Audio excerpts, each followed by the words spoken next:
حضرت علی رضی اللہ عنہ نے فرمایا، رزق صحابت میں پوشیدہ ہے، لوگ اس کو محنت میں تلاش کرتے ہیں۔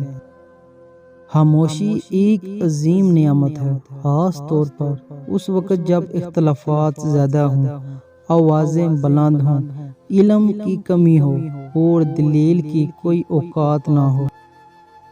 سب سے زیادہ قابل نفرت وہ شخص ہے جو لوگوں میں عیب تلاش کرتا ہے۔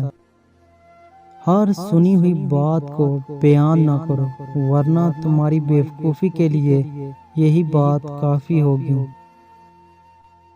اگر میری زندگی میں دکھ نہ ہوتے تو میں اپنے رب کے ساتھ دعا کا رشتہ کیسے نبھاتا؟ غریب انسان کو اپنے ہی شہر میں اجنبی بنا دیتی ہے۔ کم ترین علم وہ ہے جو زبان پر رہے، بلند ترین علم وہ ہے جو کردار سے ظاہر ہو۔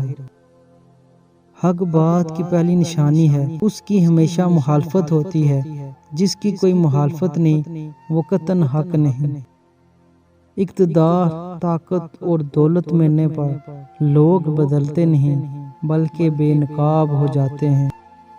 برائی کی مثال ایسی ہے جیسے پہاڑ سے نیچے اترنا، ایک قدم اٹھاؤ تو باقی اٹھتے چلے جاتے ہیں، اور اچھائی کی مثال ایسی ہے جیسے پہاڑ پر چڑھنا، ہر قدم پچھلے قدم سے مشکل مگر ہر قدم پر بلندی ملتی ہے۔